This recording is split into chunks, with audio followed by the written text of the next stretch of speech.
Oh, I'm sorry. We are fucking this up. I've never done this before. No, this is bad. Okay. 189. No. Oh. This is Baby's First Podcast starring us.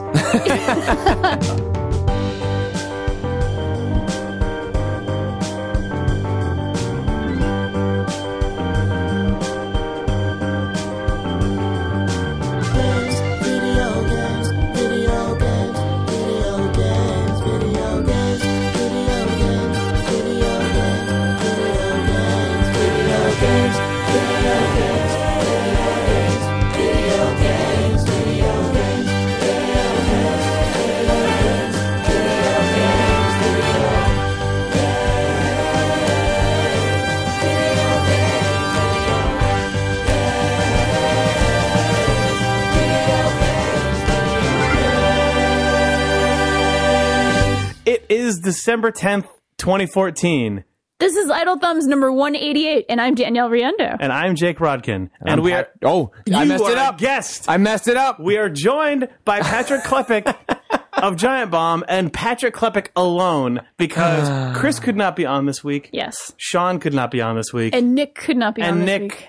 And Nick deigned to not appear this week. That's how it works. Well, he didn't want to measure up to the other Jurassic Park fan. I heard there was a competition going on. Well, no, you heard because you were a participant in it. I was in last week's podcast by technicality. I heard this. I mean, we said, I wonder if Patrick is a bigger Jurassic Park fan, I think is what happened. Then we called you. You did. And then you said, I watched it 15 times in the theater, and Nick just went, oh. He just resigned right there. There was never...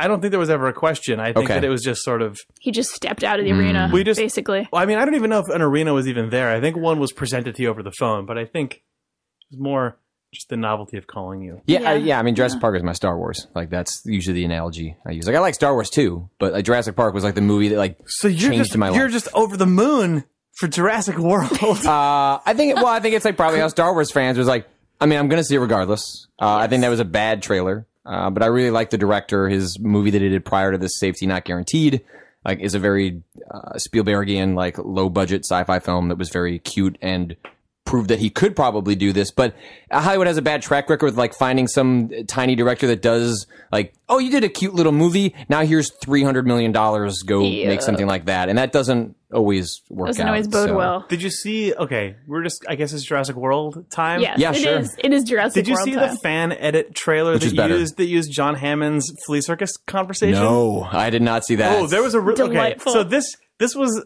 Like, occasionally, fan edits of things exist all over the place, but this was basically just the non-weird mutant dinosaur moments from the Jurassic World trailer, but all just cut with no audio except for John Hammond telling the story of how when he was little, or like his first business endeavor was the flea circus, and saying, can't you see the fleas? And this is all that I ever wanted to do with my life. Everyone's eating ice cream. Yeah, but it's just his audio talking about how that was his vision for Jurassic Park, was this thing that from when he was like a That's young a really businessman. good concept and for a trailer. with just footage of people flocking to Jurassic Park, being excited by stuff, and then obviously it takes a turn and it cuts to 3 or 4 people being chased, and then it says Jurassic World, and I was like, if you are a person at Universal Studios, I hope that you're just immediately paying that person to steal it. They're not. There was another trailer that had a similar concept where they tried to minimize like what was shown, but the little piano bit I really like. I think that's like a really nice homage. Oh man.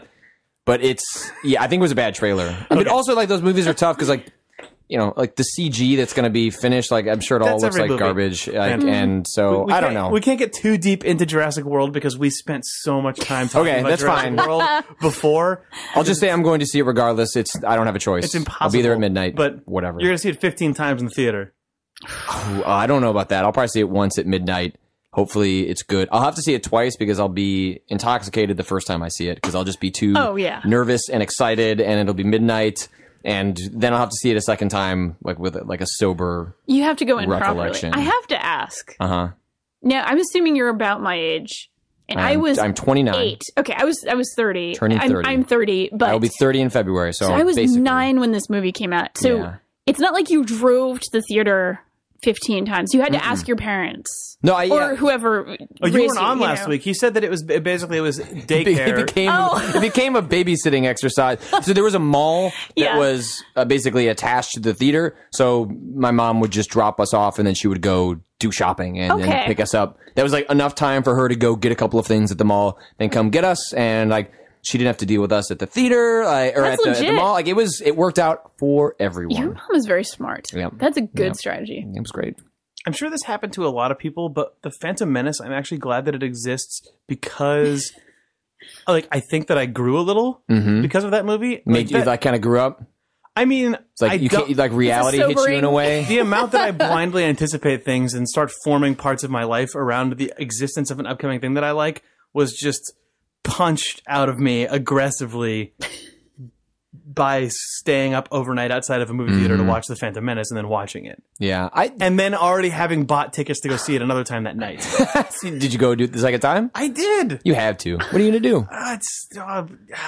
But even the first time, you walk out, you're like, oh, this guy's... You're still kind of in the afterglow of like, and then that music night, is still I was like, oh playing. no, Yeah. this is my life. And then like now I don't like things anymore. It's weird with that stuff. So like Spielberg has talked about the fact that with the exception of Jaws, which he like is off limits in terms of like he has full creative control over that stuff. He probably has creative control over a lot of this stuff. But there were like 18 Jaws sequels. Yeah. There were, but I mean like remaking Jaws.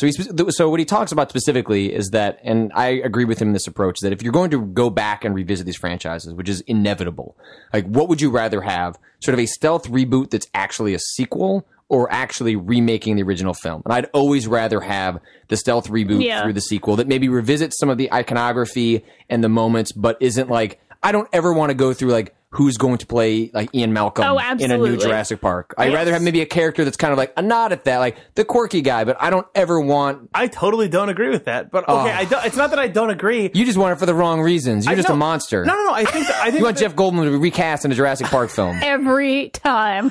I think that there's room for both, but I think that if you're gonna do a straight up remake, you should have a reason for it, and that is never the case. So given the reality in which we live, sure, keep it in the same continuity, make it thematically coherent, make it have some little echoes.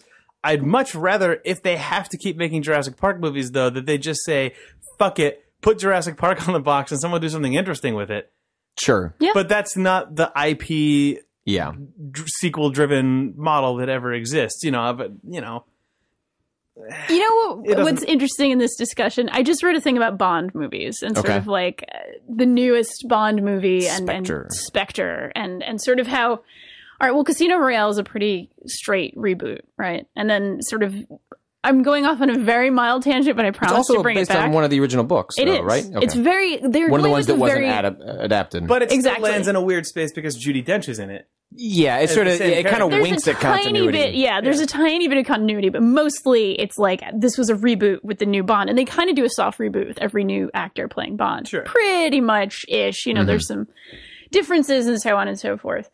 But with the Danielle Craig Bond, they were going for this really interesting sort of like back to the basics, except for the sexism. Like with the first two, with Casino Royale and with Quantum of Solace, they are sort of like the least sexist of all Bond movies. But Bond himself is very, I know. But Bond himself is very much the classic character, like kind of disconnected and more brutal than suave.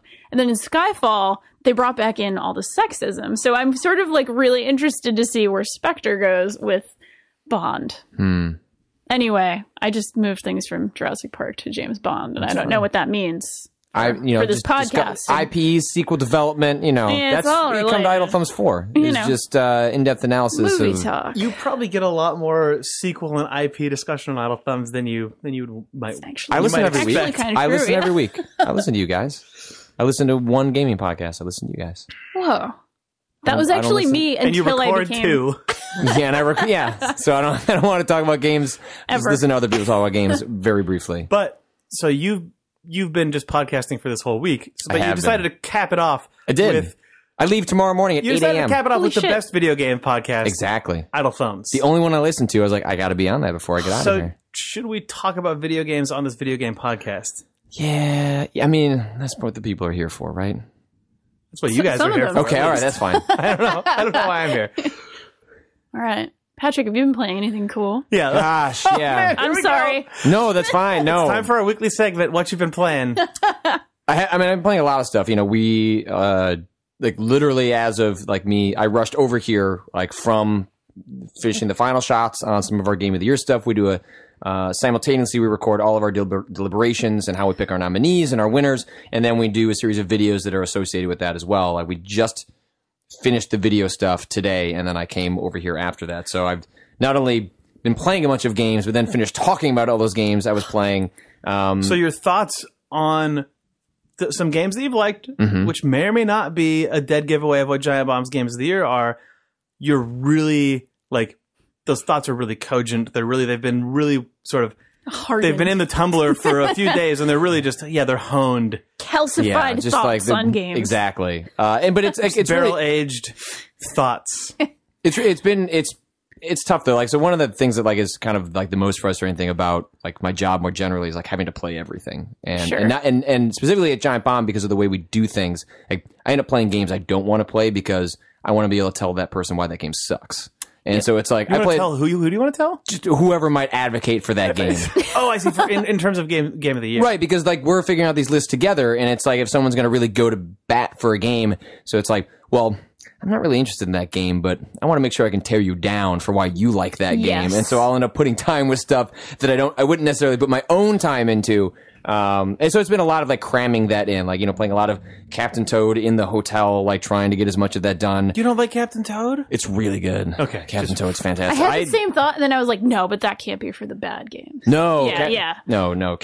Like, there's no universe in which I would have finished Assassin's Creed Unity other than to just be able to talk about, like, why it's, like, really, like, a very Not the bad video best. game. Why it's like Yeah. a definite GOTY contender for you. Yeah, it's super bad. It's like, I don't know. I hear the faces are now on people, though. I hear that. They've gotten as far as gluing the faces together. Oh, that's good. But I would have preferred the Beetlejuice face on everyone for that entire game. there's just- there's that's really great glitches in that It turns game. out there's only so many faces to go around in all the copies of Assassin's Creed Unity, so, like, an unfortunate, like, 3% of the player base, they just have the refuse copies now, that where it is just all of their faces were taken to give to other people. See, that would be wonderful. It's like, imagine the movie Face Off, but if there was only one face to go between the two of them. one of them gets 3/4 of the face. Yeah. But I've been playing a lot of Captain Toad this week specifically. I finished, so let me back up. So I've been rushing to try and finish a bunch of these games, or at least be, like, cogent about them. Like, I played 20 hours of Dragon Age, so I can at least talk about it. It's like, I'm not going to be able to finish it because that game's bare minimum 60, 70 hours, something like that. So one of the games I've gotten really into lately is Bayonetta 2. Didn't play the first one. Started playing the second one. You know, I got some issues with, you know, some of the portrayal in that game, but goddamn, it is a good fucking video game. Like, it just plays so goddamn well. And I'd gotten halfway through it, and I'm going to be on this 5.5-hour flight from Chicago to San Francisco. I was like, you know, it'd be great. It's like I could just play Bayonetta 2 on this flight. And some flights have power outlets. Exactly. And that might be possible. the Wii U has its own wireless signal to the gamepad. So I Is wasn't that even allowed on a plane? I don't know. But you did it anyway. So I wasn't going to check my Wii U in because I wasn't going to send that through, like, the check process. I was afraid that would get stolen. So, like, I'm going to have to bring it with me regardless. So I put it in a separate bag. Oh, it's a Wii U. Wait, you could just play it on the gamepad as a giant handheld if it's Exactly. plugged in. You see where I'm going. You see where I'm going. And so I bring it on the flight with me.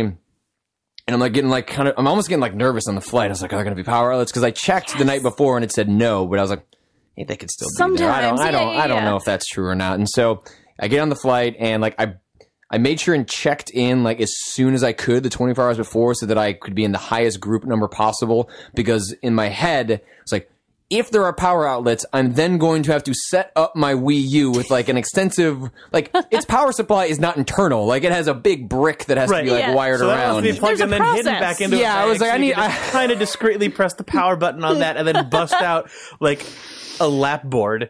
Pretty much. And so I get there and I board like pretty quickly and I see the power outlets. And I'm like, so I quickly like take everything out.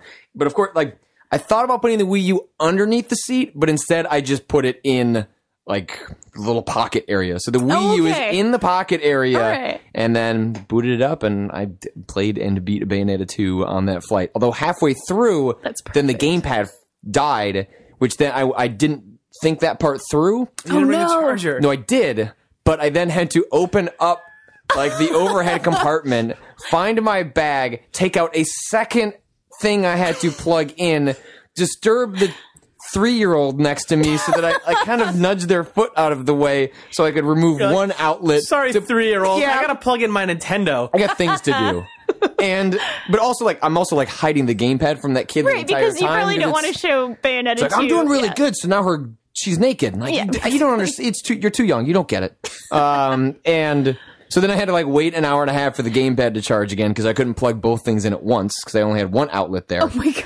And I wasn't going to ask the lady if I could use the second outlet. Like, there's two, like, on each set of, like, three seats, but I wasn't going to, I got this other thing I need to plug in. Could you just, like, put this in underneath your legs? So, waited for that, then started playing again, and I beat Bayonetta 2. Still a great strategy, though.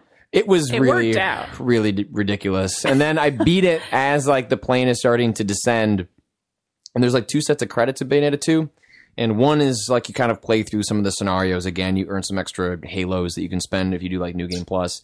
And then the second set of credits, she just gets on a stripper pole and just goes for it during the second set of credits. And I've, like, never, like, turned off, like, hid a device, like, faster on my lap than, like, this giant screen in which a woman is then now just, like, trapezing around on a stripper pole. I was like, the person you, Bayonetta, but I can't show this to this 3-year-old.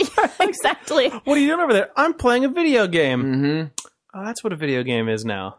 But no, it's a Nintendo game. It's not a Wii. It's a family console. Yeah, wink, wink. You've seen the commercial for this with the lifestyle footage of the whole family playing Bayonetta 2 together? Yeah, the mom's, she's on her stripper pole in the background. It's good for exercise. It's a good workout, Yeah. Got nothing against the concept of doing that for personal enjoyment. It was more just the game should have given me a heads up. The context of the 3-year-old next to you. I mean, it would have been worse if it were like a 45-year-old guy who was kind of like peeking over. Who was like, one of those. Right, it gives you the knowing the wink glance of like, I know what you're doing. He brings out the headphone splitter and then you know that it's bad time. Oh no. Yeah. Well, it was very funny. I got all sorts of like just wide-eyed reactions as like halfway through the flight when people are lining up to go to the bathroom and like enough young people on the flight, they would kind of look over and just, we'd make eye contact and just like what's this? Is that do you have a Wii U powered up on this flight? I was like, yep. We don't need to talk about it. The controller's got its own screen. It does. It was super useful. It was awesome. Like I'm gonna have to take it on with me again tomorrow morning, and I will probably finish Captain Toad on my flight back to Chicago. Really great. So maybe think about bringing your Wii U on a flight with you next time. Such a good idea. You gotta charge the controller up tonight. You do, yeah. You do have to. I have to do that when I get back. Yeah. But Bayonetta 2 is a really good game. I guess is the short version of that absurd story. I really like it. I liked that story. It's ridiculous. And the message. Did you play Bayonetta 2, Danielle? No, not yet. Okay. It's on my thing. We do the same thing at Polygon. We have to kind of play everything that we didn't play during the year. I have a few things to catch up on. Dragon Age is one. South Park is one. I just got my code for Sunset Overdrive. So basically anything that rated really highly or anybody on staff recommended, we kind of have to play it all. Like, hey, this is a game. Like, we'll do that. We have like a list that goes around of like, hey, I feel like this is a game that almost nobody played. People should at least take a look at it. Like, for me, one of those was like Divinity Original Sin. It was like, I really loved this game.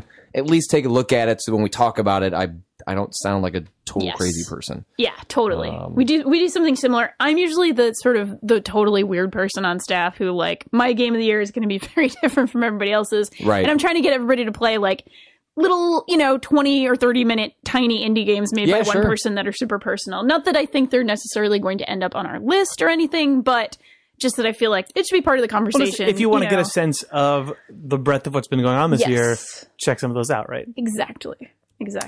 I always submit a bunch of that stuff so that it's on our list, and then I immediately go, we're going to take this off the list, but I want to sit here and tell you why this game is amazing, so I can kind of give it its due, so explain why it like meant a lot to me, and then because lists are consensus building, right? So absolutely. it ends up being sort of homogenized in a way that it reflects what everyone thought was pretty good, but doesn't necessarily reflect like what your favorite game. Like last year, there was a moment where like we were trying to figure out like on our top 10, 7 through 10. And that's actually always the one that always becomes really difficult because we're people's passion game that they really want to see reflected that isn't in the rest of the list. And for me, I suddenly realized that Papers, Please, which was my favorite game from last year, wasn't going to get in our top 10. I was like, that's unacceptable to me. It has to, I don't care if it's 10. I need it to be in the list. It needs on there, yeah. And everyone else kind of liked, was interested in the game, but it just didn't feel super passionate about it. And so this exchange came up in which Super Mario 3D World,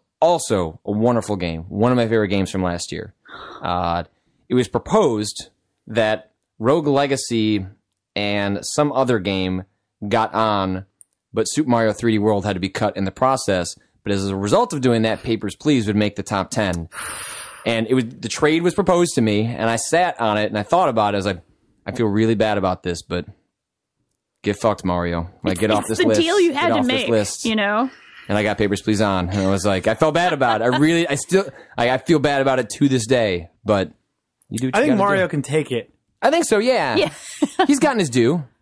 He's gotten his due. It's true. It's true. Mario's on a few number one lists. Perpetually. The one that he's not on, though, is number one Party Star.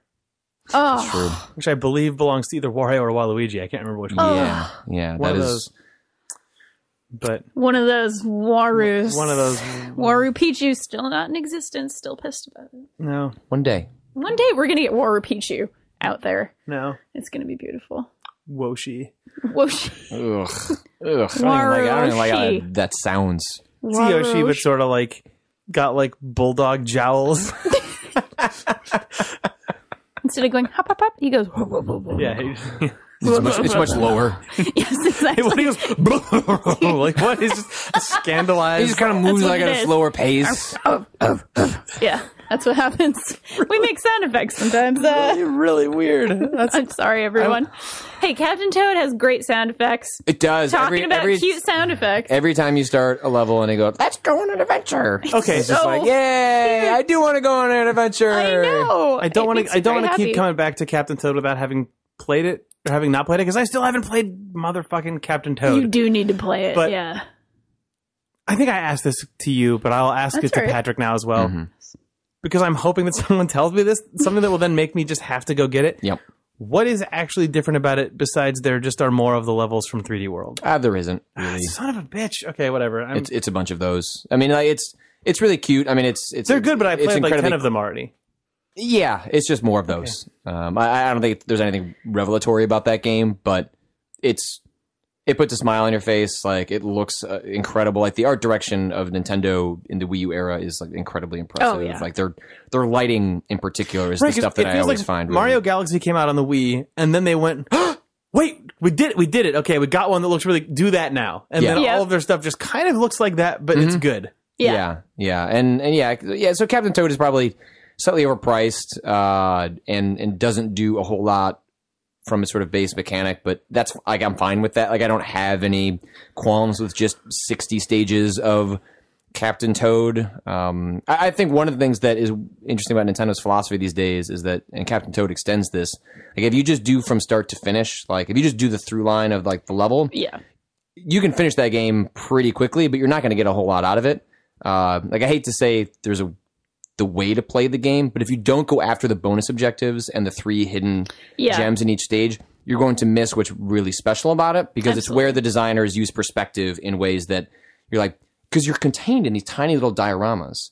And it's like, there's only like 6 spots I can walk around to and somehow I'm missing something. And when you do find it, it feels so damn good. And you don't have to do it, but I would implore people. It's almost like when you play a BioWare game and like the main story almost always is pretty disappointing, but like the character quests and the side stuff is really fantastic. I think that's the equivalent in a lot of Nintendo's stuff. Like I think 3D World, 3D Land are all the same way in which the side objectives, the extra diamonds or whatever, is actually where you see the designers like winking at you and being like, this is where we hit the really good That's stuff. kind of, for me, been the case since Yoshi's Island on the Super Nintendo, which was the first one that I didn't like it at the time. I was actually really mad at it, but it was the first one of like first sort of mainline Nintendo game that I played that called out all the secondary objectives as part of the win screen. Where you beat a level, then it said, "Here's how many of the little jumpy, happy star guys you got, and here's how many of the suns you got." Not all of them, and red coins, and red coins. Way to go! I But- guess and you then finished the stage. Half of the I mean, smiley. the implication is just like there's a shitload more stuff in here that you didn't do. And you probably should if you care. And then at a certain point, you stop caring. But you care for the first, like, some people care forever. Well, Yes. 3D Land, I did everything in that game. I got every single secret sort of secret stuff, and then beat the game again with Luigi, where you get to all the top of the poles, and then you unlock a extremely difficult stage as a result of doing that. And that stage took me over 2 hours to finish. But it was so satisfying to finish, and I wish they did more of that stuff, but it's just kind of the way they make their games highly accessible. But if you follow the most accessible route, you're not going to see a lot of the stuff that they build. 3D Land and 3D World, the first, like the main map is kind of for babies, but everything that they compound on top of that is for people who love the Mario too much. Well, you have to use you have to use the moves in inventive ways. You have to manipulate the camera. Like you have to do stuff that actually demands something out of you. Like if you just do from the start to finish, you're like, well, yeah, that was pretty or whatever, but it's not going to blow you away. Like they demand much less from the player just to get from A to B. It's like the side paths along the way that they kind of hide all that stuff. I think this episode is revealing, Danielle, that with no Sean, Chris, or Nick, we could probably talk about like Nintendo. All throughout. Nintendo and like late 80s to mid 90s movie franchises. Yep. I'm fine with that, honestly. I have to say, one thing I do find really interesting about Captain Toad is sort of, and maybe this is just because I quickly did a quick little interview with a couple of the designers, but the way they've just sort of... Very, very good article. Oh, thank you. I just really like how they subverted platforming. Like, they basically made a platformer with no jumping, which is kind of amazing since they're Mario designers, and there are sort of touches of that. It is, like what you're saying, it is very accessible if you're just kind of going through the through line, but there are just moments where it's like, oh yeah, if I drop down this exact way and then I kind of move the camera a certain way and then I do this, do that, and do the other thing. It's kind of like, oh, this is like a reverse Mario. Like I'm dropping instead of jumping, but it's kind of cool and fascinating. Yeah, it's really satisfying when you're looking for that sort of last diamond and then you whip the camera around and you've moved, like some of the stages where you tap to change some of the platforms and you realize like, oh, there was a whole room I couldn't see because I didn't line the camera up a certain way, and now I can walk over there. It makes you feel really smart. Yeah. And like the game rewards your curiosity in a way that, even though the mechanics don't get that complex, I feel like the levels are actually like where it gets complex in a way. And that's in line with where they hide the hidden objectives. Like that stuff gets more complex, but what you do as Toad doesn't change a whole lot. But I don't mind that. No, that's neither do I. It's a good game and you should play it, Jake. Okay. It's a great like holiday game. Like if you like have any time off, like you're just gonna be like on the couch for a little while. Like it's a great gamepad game. Like the visuals look really nice. Like whereas like Bayonetta, like there's a lot of spectacle there. Like you want to watch that on a big screen if you can. Or airplane. Or an airplane. Yeah, I did play half of an airplane. So, but if you have the option, I couldn't bring a 60-inch TV on the plane with me. That's the next We're not there yet. Yeah, next flight. They got 2 outlets. That's true. Like here's my check on. The TV with some hooks to hang on. I don't see why you couldn't. Like if you wanted to bring a monitor, like I don't see a reason why you couldn't technically. So that's like the guy who just brings like the guy who brings like a PC desktop to Starbucks. Just bring a plasma that you've got to plug in. You're like, do you got 220 on here? Yeah, I'm pretty close. Like you got an HDMI input into like the little tiny screen on the back of the seat. Perfect. They have USB ones. Why not HDMI? Come on. Let's do it. Yeah, I was on a plane last night. I played a lot of Pokemon though, not any Bayonetta. Well, you just got back into town. Yeah, last night. In fact, I was in Boston and Rhode Island. My homeland. Showing her pizza. That's correct.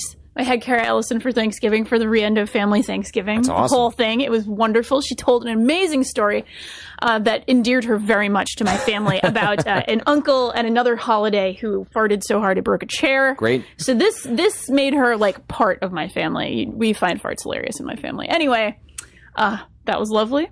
And I just got back into town. So my accent right now, I'm like full bore trying not to have an accent, but if I wasn't doing like normally since I've lived in California, it's been like 80% of the time I have to be very cognizant of my accent. Right. But right now it's taking 100% of my mental capacity to not just sound like I'm from Rhode Island, like I'm just talking like this all the time, the time. With my wife, she spent a lot of time growing up in like Minnesota and stuff like that. Oh, very nice. it doesn't bleed into her normal speaking, but if she's had a little bit to drink, Sure. and then she says like "how es," and she'll say it and not realize she's slipping into it, and I'll go, Yep. "What'd you say?" She's like, "Yeah, like we're gonna go look at that how es," and I'm like, "The what?" And then like the third time is when I get this punch in the arm. Yep. Shut up. She's like, no. Yeah. No, I understand. It's a magical place, the East Coast. It gets weirder every time I go home. Home, whatever home is, with your transplant. It gets weirder every time. Every single time. I just notice different bizarre things whenever I'm there.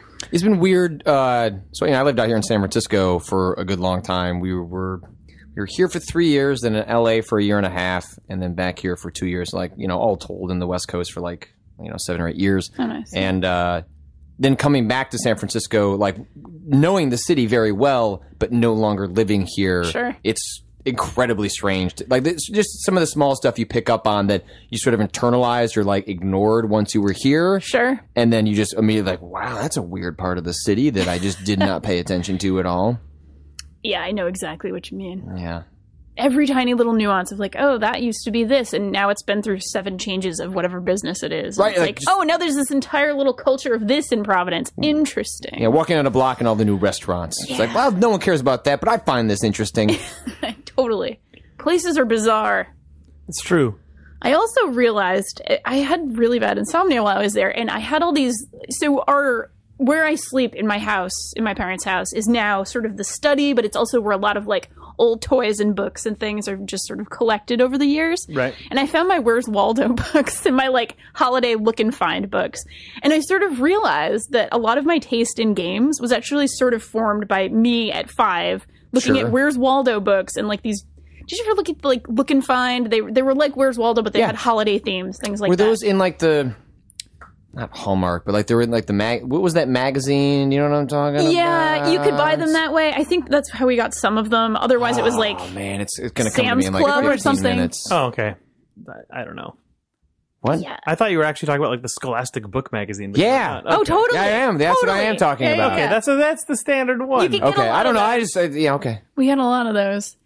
And I just sort of was putting 2 and 2 together of I really love exploration and I really love looking at tiny details. And I made up little stories about all these little bizarre people and the little visual puns and things like that. Yeah, I've been meaning to scan these amazing. in. I found these things when I went back home one time. Because I moved to San Francisco and just boxed up a ton of stuff. And nice. Yeah. Put it in a garage and was I don't know, Mom, I'll look at that at some point. And then at some point I started looking at it. And in one of the boxes I found a bunch of old novels would be the wrong word, but so in elementary school they had this thing called the publishing lab, so you could write little short stories and they would string them together as a book, and then you would have something that was resembled an actual book really that cool. you could give out to your friends and family. So you would basically have a sticker that you drew the little scene on, and then write 1 or 2 sentences below it. And I wrote elaborate books about the characters from Mega Man 2. In the one that questioned, I was maybe I was having I remember having a very happy childhood, lots of friends, and then I wrote this really depressing story called the shark who was always alone. Oh no! And he had no friends. Poor His friends shark. never wanted to hang out with him, and he finds friends at the end, so it all works out for him. That's good. But I was just what part of my childhood did I block out? I always had friends, but maybe I didn't. Maybe there was There was a rough month in there somewhere or something. I guess so. So I need to scan those at some point because I found them all the full colored versions, beautiful. Because you did one colored version and then there was a bunch of black and white ones, so you could give that to your family and stuff like that. But I found the full colored ones of my drawings of Airman in 4th grade and things like that. So. Yeah, These there's things Mario are so stories. Formative. It's really kind of amazing. I don't know. I'm really and also now Mega Man 2 is my favorite game of all time. So it's I knew that early. I figured that out early on. It's nice to know you were really smart as a little Exactly. kid. You're perfect. You could have just taken me, plucked me from 8 years old, and put me in my life now, and everything would be fine. I guess that's good. I guess that's good. I haven't evolved at all in 25 years, so that's exactly great. Right. Well, at least I feel like my tastes were like not horrible and shitty in some way. Like I was like, oh no, these are clever little things. Exactly. I'm not embarrassed by this. I guess that's why I'm talking about it on the podcast, right? But like, exactly. Yeah, like these are perfectly nice things to be interested in. So it's not like I was like, oh, I'm gonna just kill some animals or something. Anyway. Yeah, looking at the margins of my notes, circa 5th, 6th grade in there. It is Super Mario Brothers and Monkey Island. Sure. Beautiful things. That constant has pretty bleak. Pretty good stuff. Yeah, no, everything's bad. That's all right. No.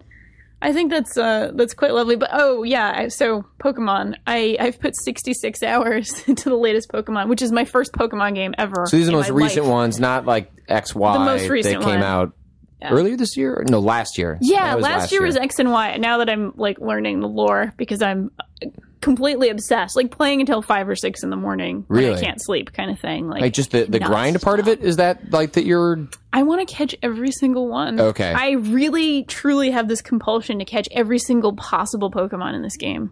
So you're having like the feeling that a lot of us had with like Red Blue. I think so. You're having a feeling that I'm many going people back. have had with Pokemon games because you feel like all of them should be caught by you. Yes, I want every single one. I think that's everyone did that at least. Everybody did that in 1998. Well, I don't know about that though, because I feel like everyone does that with like their first Pokemon game. Yeah. They want to collect all of them, and then once you've played like your second, third, or fourth, you're like, I really only want these Pokemon. Like I know what my team is. Like I'll experiment with some of the new ones that are like exclusive to that game, but it's like you kind of know what you want going forward, and also it's just it's a huge time investment to get all that stuff. Yeah, it's pretty terrible because I have like 8 new games to play that I need to play for work, and it's I don't need to play more Pokemon. Exactly. I've put in 60 hours. I've put in the time. I know what this game is. Exactly. Well, I've also heard that the first hit is the strongest, so I'm just trying to ride it out until I'm fully sated on my Pokemon. I think Pokemon is like that. I think it's one of those series in which it coasts so much on nostalgia. It's part of the reason it doesn't change very much. Sure. Like, of all the Nintendo franchises, it feels like it changes possibly the least, and also encounters the most remakes and re-releases. That's certainly true. That are pushed out as like they'll re-release Mario 1, but it's not like, hey, the new Mario game this year is Mario 1, you know, with like new graphics. Like with 2 new outfits. That's happened a couple times. It has, but it seems like Pokemon is probably the worst offender in terms of like the Nintendo franchise in that regard. Yeah, I'd be willing to believe that. But it is a game that the first time, man, magic you don't even have time. to trade Pokemon with a link cable. I know, it's so easy. God, it was a bunch of bullshit when I had to do that back in middle school. Oh, yeah. And I had to go to Toys R Us to get the Mewtwo because that's the only way you could go get it. You just stood in line as a Toys R Us employee, connected his Game Boy with a link cable that almost never worked because those things always failed. Oh. God, I'm so spoiled as well, obviously I'd be more spoiled if I was 10 right now, but still, I'm still spoiled. Yeah, so. Pokemon when I was young was quite an amazing thing, like, because it got banned eventually from our school. Like, it was kind of that with like Pogs and other things. Like, they eventually classified it as like a form of gambling that they didn't approve of. God. And also it was just like, it was causing fights. Oh, sure. Amongst the kids. It was just like, okay, no more, you can bring your Game Boy, but if we find it. So then it was just you had to hide it in your bag. Confiscated material. What was it? Pogs just got straight confiscated. Like that. Like Pokemon was disruptive, but Pogs were considered gambling, and they just outright banned them. And if you found them, they were taken away from you. I'm glad Pogs only lasted like 1 school year, and not even quite that. At least where I lived, it was only really quickly. 5th grade, I think, for us, and then it was like. I think it was 5th grade for me too. Yeah, somewhere around there. Yep. Wow. So, I want to talk about a couple of tiny games I've played, if that's cool. If that's cool with the class. I played a game that I felt was highly appropriate for Idle Thumbs. It's called Valhalla. VA11-HA11A. I feel like I might have played this is a cyberpunk bartending game. Okay. Oh, I've seen the trailer for it. It looks incredible. It's really interesting. So I only have an early access version of it, and I believe they've made some tweaks since then. But I played it recently because it was kind of something I've been meaning to play. It's right up my alley. Anything that's Cyberpunk is like me. Yeah, like I want to sure. play it immediately. And you play as a bartender. You're mixing drinks the whole time. It's a pretty simple, sort of sim interface. One of these, one of those, mix it up for a certain amount of time, that sort of thing.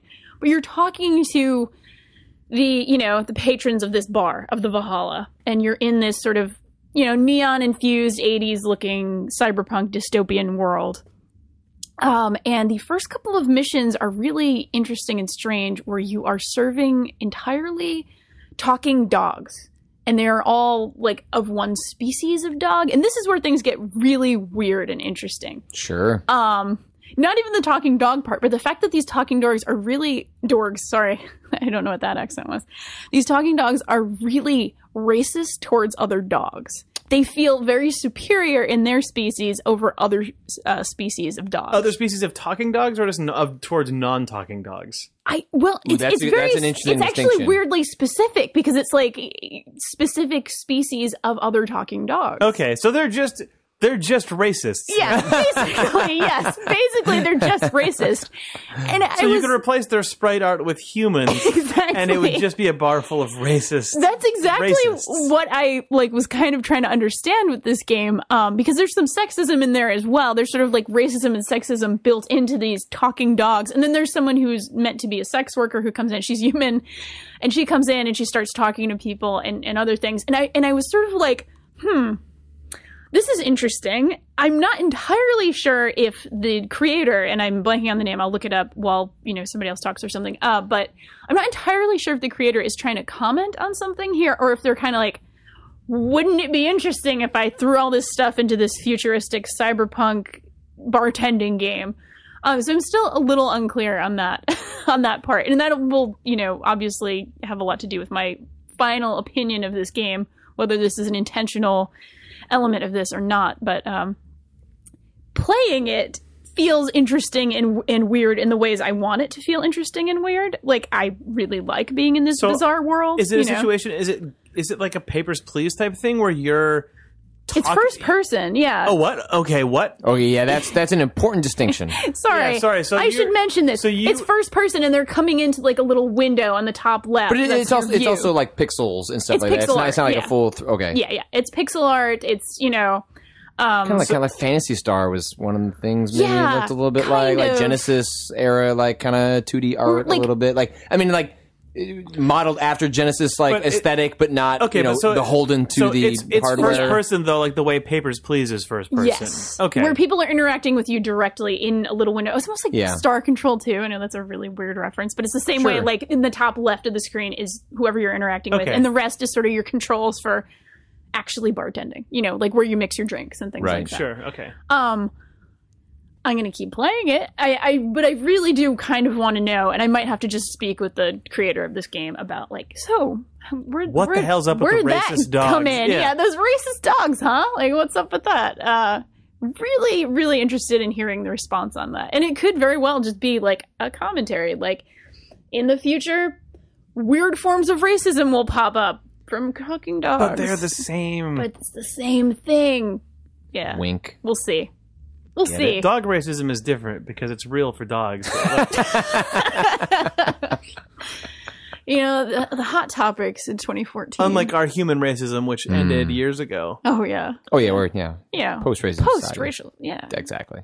Post-racism, pre-dog racism. Yeah, apparently. Well, you have to have, the peaceful transition between the two periods. Right. Yeah, that's what this is? Yeah. Okay.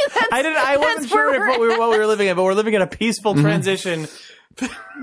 We're preparing for the dog part. Our current dystopia. Yeah. When the dog racism I know it doesn't feel that way, but when we look back on it, we're like, oh. Relatively speaking, I miss those days when everything was just a disaster. Yeah. Before the dogs started talking and were revealed to be giant racist fucks. Alcoholic shits. Think about it. They kind of are in this game. It's weird. So, there's like a public demo of that available, right? Yeah. So I should play that, but I remember watching the trailer and just be like, yep. That looks cool. That seems ridiculous. Yep. In a really good way. Yeah, it's pretty fun. But yeah, we'll see. We'll see how intentional some of the weird stuff in it is. I also played Crossy Road, but I know you guys talked about that. Man, we talked extensively. We talked about some Crossy Road. Yeah. Hey, what's your high score? Low. I've not played much Crossy Road. What's the highest score? Probably Chris, right? Yeah. What is his? I don't remember. He just said... And in what hundreds? Insane, I'm sure. He didn't list it. He said... What did he say? Over 300?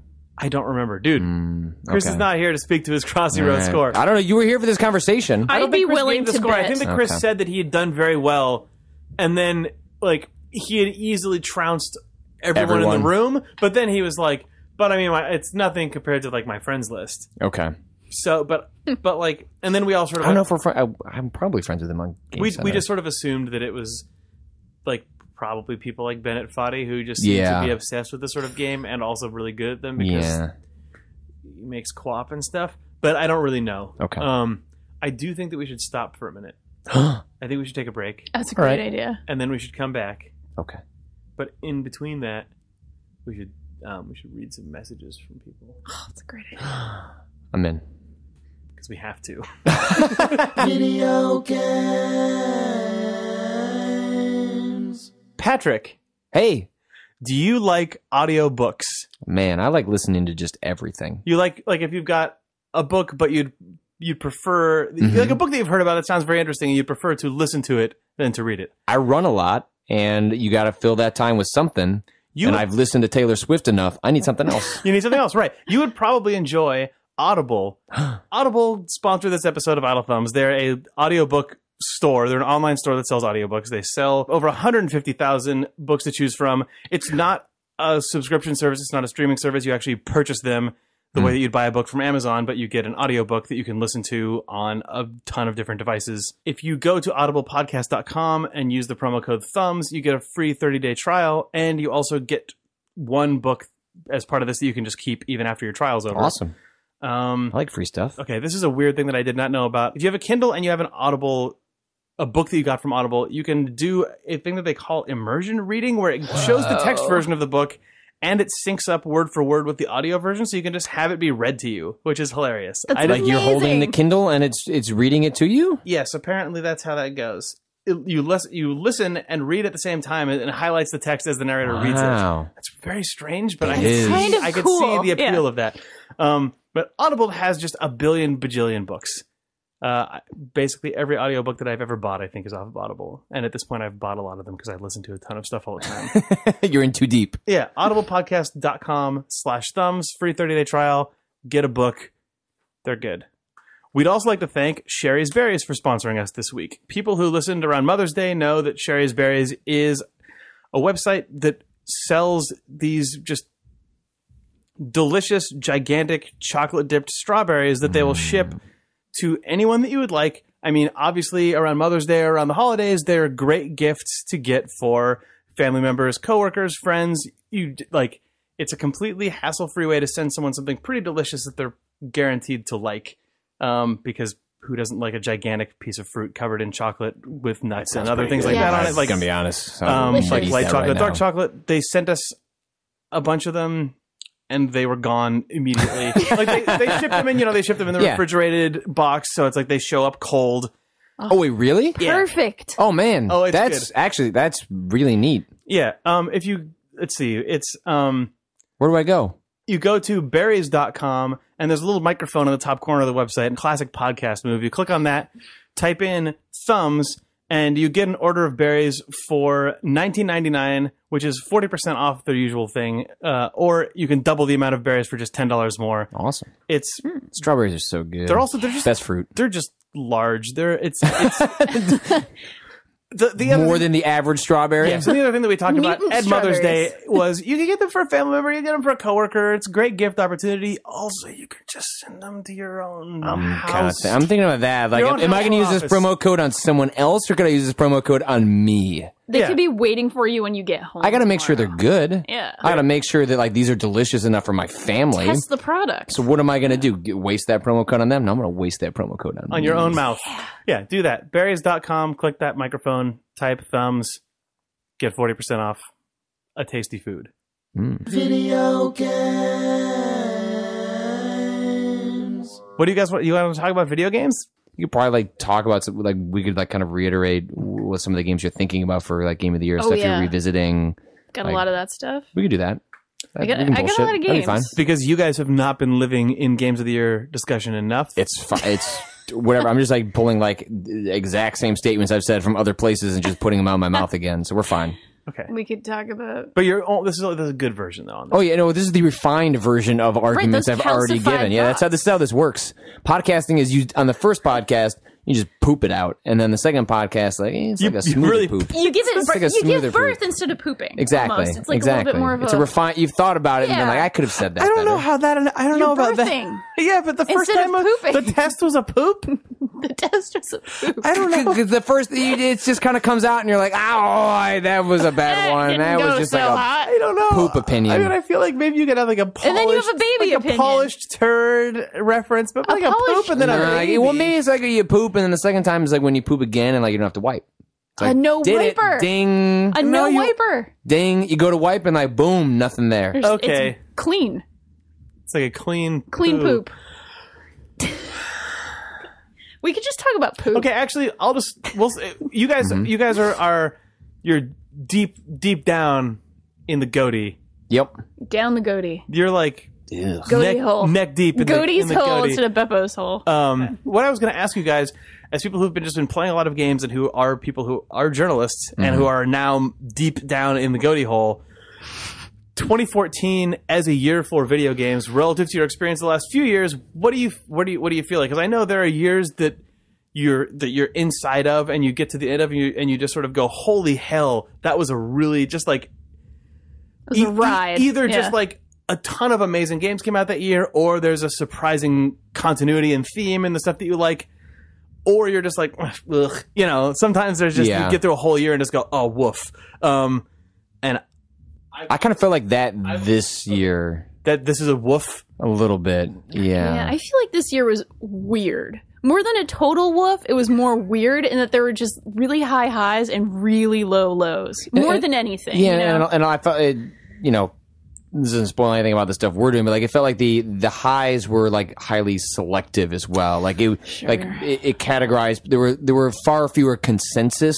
Sort of like, this is amazing, and everyone thinks it's amazing. Right, sort of like a universal talking point game. Yeah. Like, there's a game like Mordor, that kind of game. Like, everyone's sort of like, that game was pretty good, but like in terms of like the passion games, like, it felt like it divided people in ways that we have seen less of in previous years. I would definitely agree. And I like the first thing coming to my mind for that is like my absolute, at least in AAA space, game of the year by like 10 miles is a game we gave a 6.5 on Polygon. It's Alien Isolation, and I think it's like the best. I have found my thing. people. I have found my people. Yeah, exactly. Like, I thought that game was transcendent, and it had crap in it, absolutely. It's but a deeply flawed a lot of crap AAA in that game that is also incredibly bold and ambitious, and exactly. the idea that it's a first-person AAA. Someone said, "Look at Amnesia: The Dark Descent. What if we made that for like tens of millions of dollars?" Yes. And it's 10 hours too long. Oh, yeah. It has The a bunch of other facehuggers problems with it, but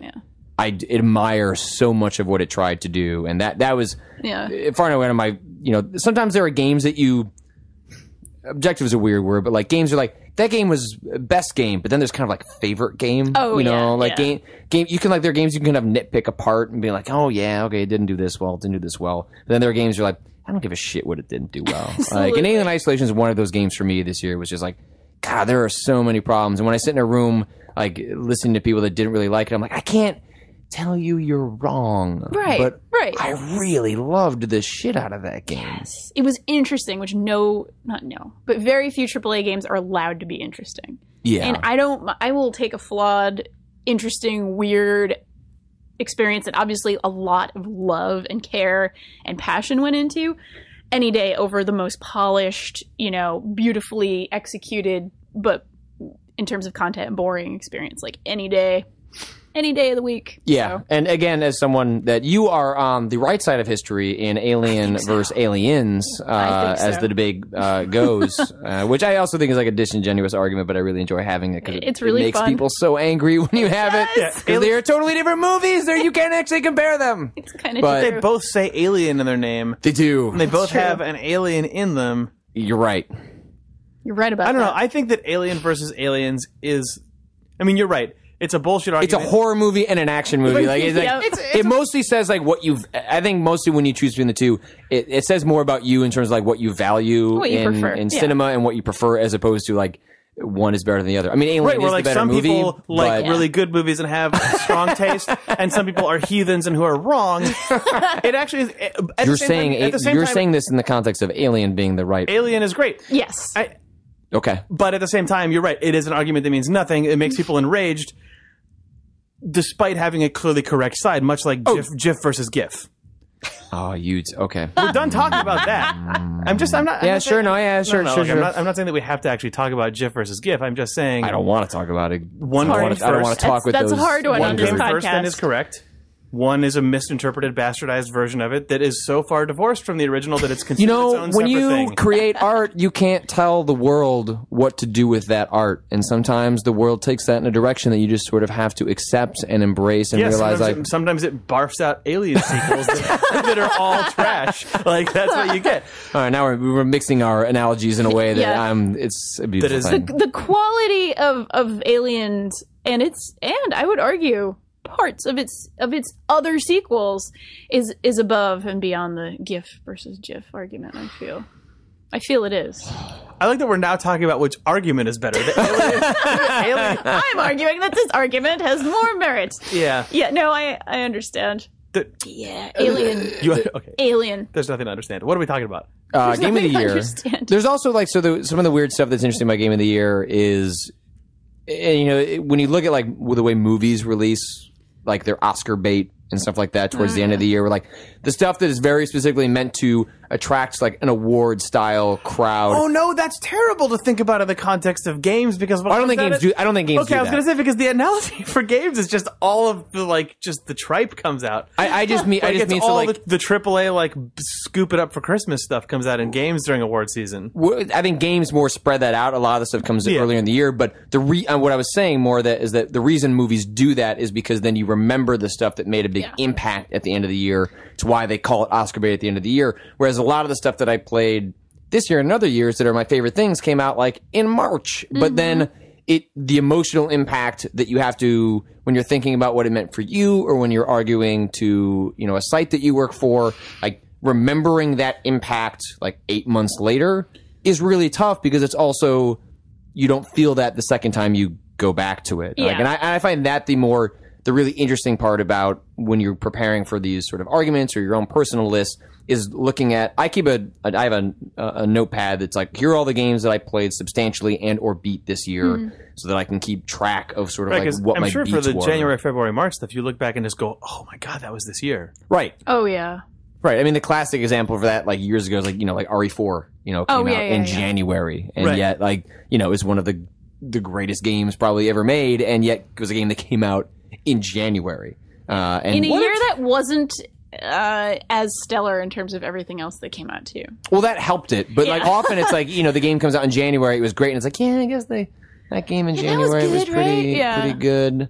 I find that part to be super interesting about Game of the Year stuff is just sort of thinking about your year, finding the themes that were common about the stuff you enjoyed, like why you enjoy this stuff. Like I often found this year was I didn't find a lot of AAA stuff that I found super interesting, and so I found myself digging a little bit deeper than I normally would to find stranger stuff and more obscure stuff that like spoke to me, mostly because I was like, I can't be this bad, right? Like there has to be something out there that I really, really enjoy, and having to dig a little bit more for that stuff throughout the year, just because there wasn't as much. Yeah, I found myself doing quite a bit of that. Well, also, this is coming in line with like my tastes have evolved ever so slightly. Over the last few years, I've gotten into more and more like personal games. I still love AAA games. Like I'll play everything and enjoy everything. But there's a game called Curtain that came out this year that was just amazing and incredible, and I'm gunning for it to be somewhere, mentioned on our list, somehow, somewhere. Even though I think I might be the only person who played it. And it was a very personal game about an abusive relationship. And it was like one of those things that, wouldn't have been a game 10 years ago.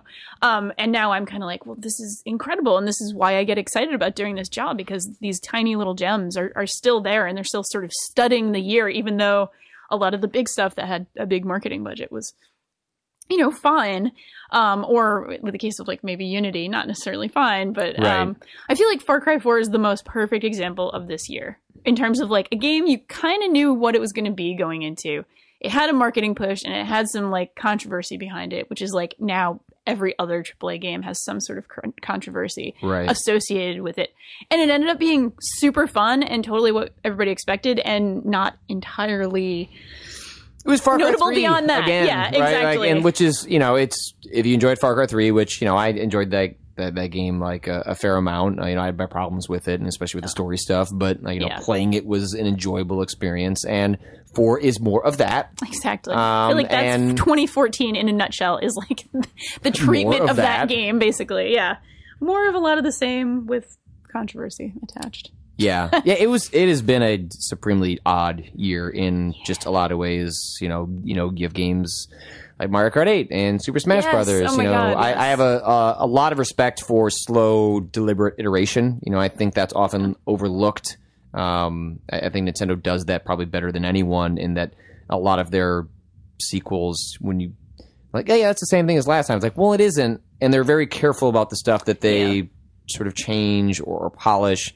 And then the Wii U stuff, is very obvious because it's went HD, right? So that's like a very Absolutely. sort of thing up front, and I've enjoyed a lot of that stuff this year as well. But yeah, it's not a year that at the end I was like, fuck yeah, video games. Like there are a couple right. of games where I go, fuck yeah, video games. But I don't know. I felt like last year, like Proteus, Papers, Please, like there were just so Gone Home. Yeah. there were just so many things that I was just like, Blown fuck yeah, away. video games. And but that's just the nature of it, right? Like maybe next year will be different. Maybe it'll be 2 years from now. But like the industry ebbs and flows in weird ways, and then when you have to hand out awards and stuff like that, it feels kind of crass in a way that sometimes like it's like when the years that you don't feel that passion for it, but you still got to hand out like awards. Well, I like, guess you actually, beat out everybody else. Here you go. Yeah, sometimes you're just like, maybe we just like take a pass. And maybe we don't have to do that. I mean, unfortunately, like with Giant Bomb stuff, like we switch our awards every year. Like we drop categories. It's like best trend. It's like, I don't know. Like video games did a lot of stupid stuff this year. We couldn't come up with enough good trends. And there was a dark cloud that hung over a lot of the year and continues to dark. It was like, I don't know if the industry deserves best trends this year. You actually kind of screwed it up. Yeah. The most notable trends this year are definitely not good things. best trends. Well, exactly.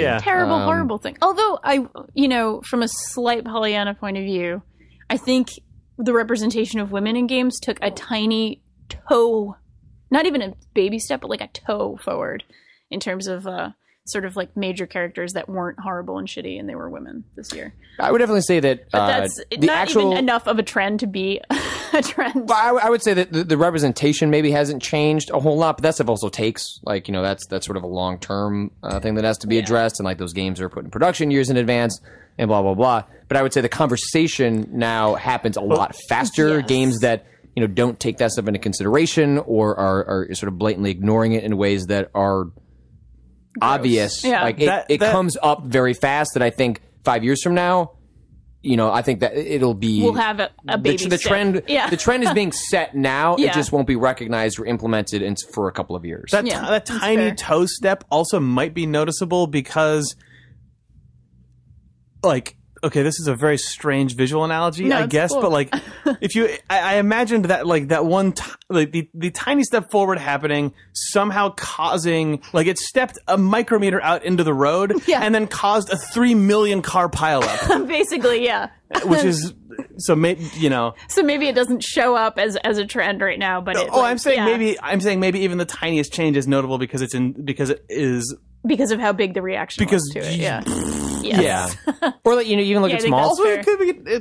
there could have actually been no noticeable change, but somebody perceived a micro like step into the road. People are just talking about Crossy it more. Road. I think you can see how that stuff changes in almost how companies respond to it, right? Like them having a better answer, or even if it's bullshit, right? Yeah. Even if it's not like a justifiable answer. But look at if you use Ubisoft as an example, when Far Cry 4 was unveiled and Assassin's Creed Unity was unveiled, the answers that their creative people had to why that stuff wasn't considered, I still consider the excuses to not be acceptable, but they have sort of they've had internal conversations where like, this is going to come up. We have to talk about this, and that's may not make it more satisfying for the games that are released, but that is a trend that will get better over time, because that means, okay, now they're talking about how they're going to answer the questions that like a reporter is going to ask, which hopefully maybe for the next game then maybe gets onto the production table instead of axed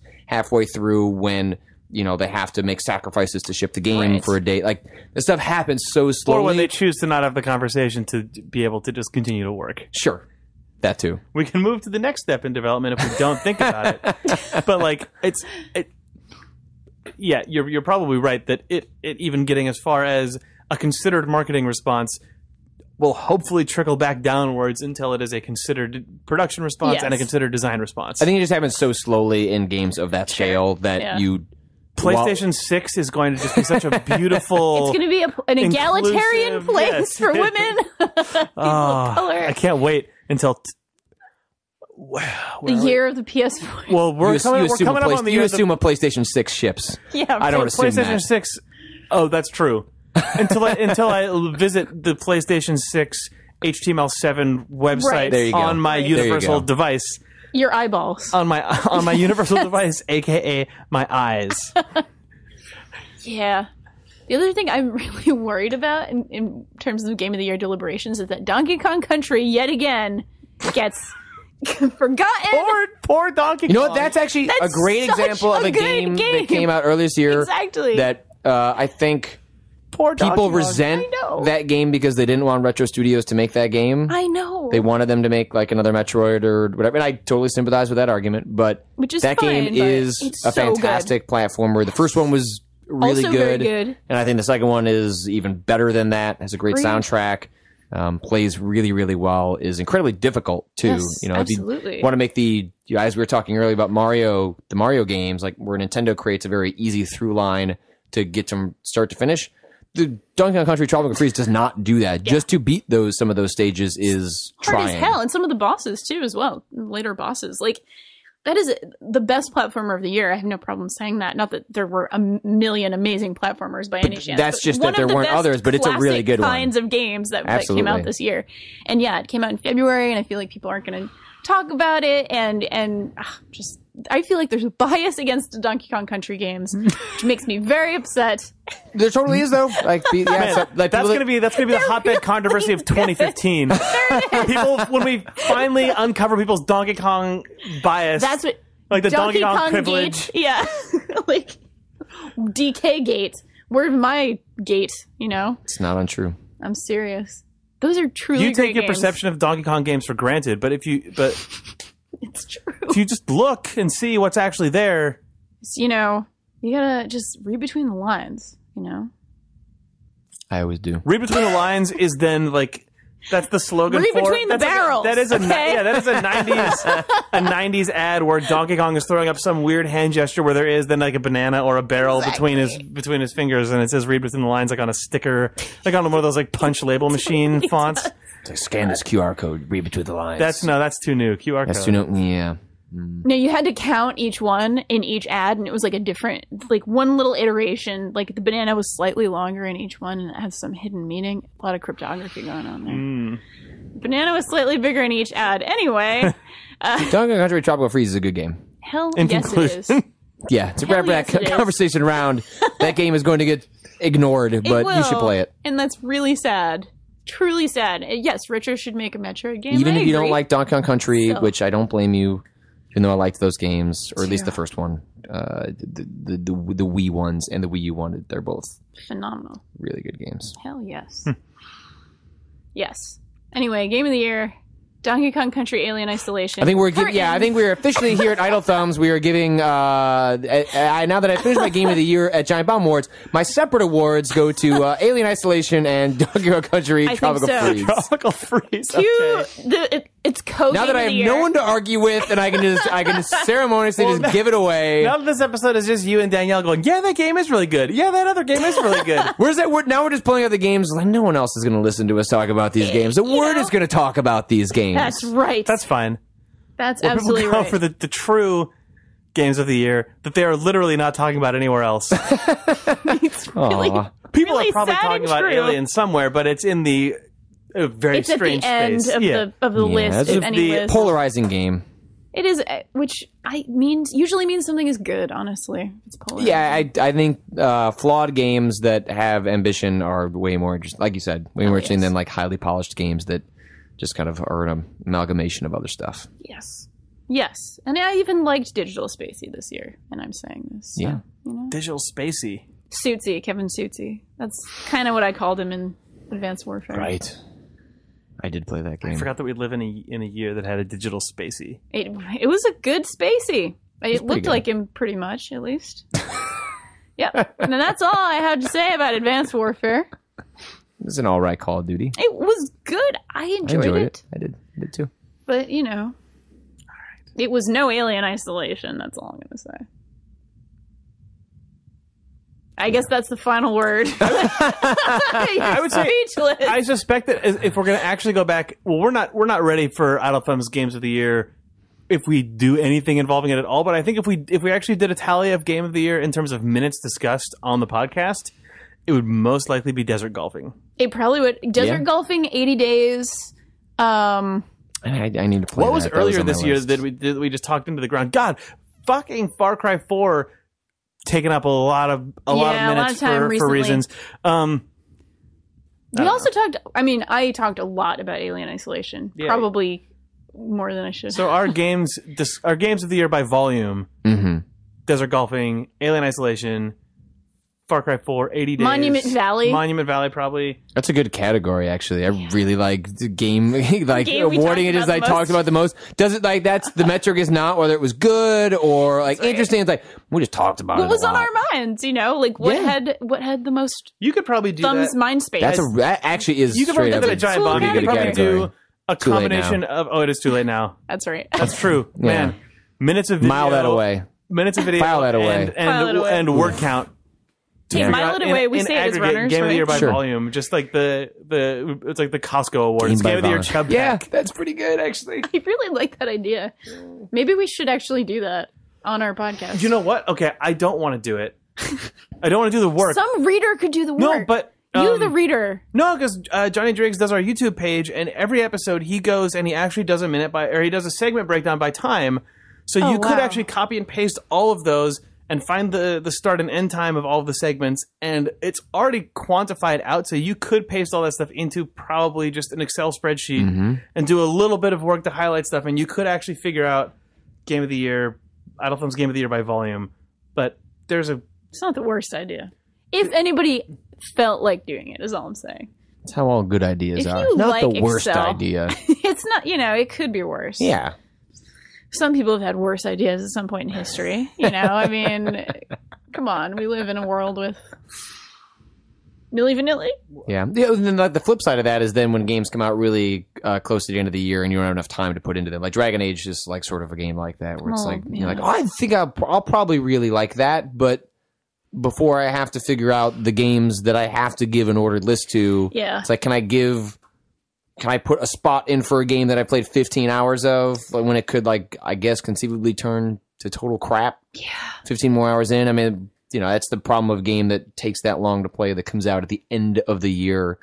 It's really true. And that was I didn't have it that early, or my girlfriend did not have it that early. But, anything that comes out in, Thanksgiving week is really tough, especially if it's an 80-hour game. If it's not like an 8 to 12 hour sort of play through that campaign, just get through understand it in a what day. the beats are, so you can sort of get a surface level understanding of what it's doing. Like those, release the game when you got to release it. But yeah, in terms of awards consideration, it gets kind of weird just because you just run out of time. Our jobs are hard. I know. How do I do it?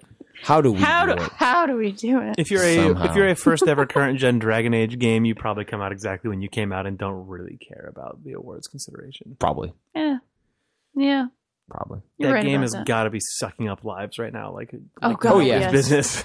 I mean, Oh it's my going God. to suck up my life for the next 3 weeks. Like when I'm home and then I don't have to worry about that stuff anymore. It's like that's all I'm going to play. So Yeah, I'm really, it's funny on that. Like, I have been watching my girlfriend play it and she's 80 something hours in at this point. And I've been watching the entire thing. So I feel like I've gotten the experience of playing it. And I played a little bit here and there. It? We did stream a tiny bit of it. Yes. We should probably stream more, but like, it's a super story based game. So it's not always the best streaming thing, obviously. But yeah, it's one of those things where it's like, I know I have to play more of it, but I'm like, how much by osmosis? How much does it count by osmosis if you're like, you know, taking over the controller for 10 minutes every couple hours because she needs to do something. I don't like the combat in that game, so you might have gotten most of what you need out of that game. Since I'm getting the story, like, completely washing over me. Anyway, that's a good game, too. Whatever. It's good. It's a Dragon Age thing, though, so you could probably play... You could get your own unique first couple of hours out of it, at least, before you start folding and the relationship stuff is, you know, you probably make different decisions in that almost respect. definitely will. I'm like, every time I'm like, are you romancing them? Are you romancing them? Are you romancing them? And she's Why aren't like, you trying to get with Freddie Prinze Jr.? Yeah, I know. Who isn't trying to get with Freddie Prinze Jr.? That's who I was recommending. And she's like, I don't know. Oh, I am all about that Iron Bull. And I'm just like, how could you not Iron Bull romance? Exactly. Come on. It is Iron Bull, right? Oh, yeah, that's Freddie Prinze Jr. I'm making sure Doesn't sound like him, but... I know, it's amazing. He does That's really where his career went. Wing Commander movie, and now Iron Bull, and I'm fine with it. He was also a writer for wrestling for a number of years. That's right. Also, like one of the chief writers for WWE. That is fascinating. Between Wing Commander and wrestling, he was also in numerous Scooby-Doo movies, right? Oh, God. Yep. He and his wife. Yeah. No. She was only in the first one, I think. She married his Sarah Michelle Gellar. Yeah. I think she was in the first one. Did they meet on the debating how? Why do I know that information? I know. I'm kind of like, good. But I was also right. Yeah. It's good. It's good when these things happen. Yeah. It's good when these things happen. It is. Is the final word. I think it is. You should rate us on iTunes. That's super important. Wow, look at that transition. I think that rating us on iTunes should be, you know, it's like our Christmas gift, our holiday season wish for you, the reader. You can give us a gift that we love. Yes. You can give us coal. Just whatever it takes. Anything. But no, we are available at idlethumbs.net/idlethumbs. We're on Twitter at idlethumbs. We're on Twitch, also Idle Thumbs. That's right. Have you been doing some streaming stuff? You started. I have. I did not while I was in Rhode Island. I was remiss in Little Rhodey, but now it'll be back to the usual several times a week. We did not read any questions on this week's episode, but if you have questions for us that we read... Why is that not on my phone? Write us at questions@idlethumbs.net, and Chris will read them when he's back on the podcast. Yes, he will. Patrick, thank you for joining us on this episode. Absolutely. It was not intended to be you filling in for Sean. Chris, don't look at that. No, think of it this way. Just, you said, I had to get those other folks, those jokers out of the way. Like, we didn't need to clear that else. entire couch. Yeah. To make room for you. Space here. Fake scoops. Yeah. Ooh. I mean, it's true. I can't come on this podcast and claim otherwise. Scoop hood. Yeah. Steve hasn't been around for a while. You're saying like you might be reclaiming scoops. You're saying like if it takes long enough, then maybe like it sort of erodes a little bit. No, but I mean, well, the problem. I'm scoops. He's hot scoops. Like those are different things. It's true. It's still a rip. I mean, you're right. You're biting scoops. I mean, no, you can get comfortable with the Scoops name in this room. Yeah. But it is the sort of the situation where, you know, like your butt imprint is kind of starting to show up in the throne, but the moment that door opens and you know who's gone, coming, it just transfers back. That's fine. Yeah. I'll take that. That's good enough for me. You know, it's just. You're welcome. It's tough. Steve. While you're not here. Well, you're welcome, Hot Scoops. I'm taking care of it for you. When you decide to show the hell up. You're warming you the Scoops can take throne. It back. Yeah. You'll feel it when you're sitting here. You'll know. You'll know. Like, oh, this was the spot. You'll know. This butt right here. It's a little butt print. There's going to be so many butts on there between you and Steve's butt. Yeah, but scoops to scoops. Only the best butts. He knows. On that catch. This podcast was over a while ago. Good night and good luck. Well, thanks for having me on. It was a ton of fun. I listen to you guys every week, so it was a joy to join you guys for a little bit. So, thank you. Podcast. Thank you. Thanks, Patrick. Goodbye. Oh my God.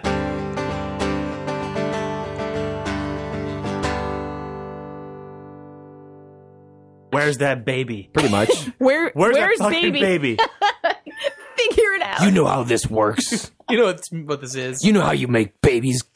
Get out of here. Come back with one. You're like, we've got a room for you. Gross. Come back when you're pregnant.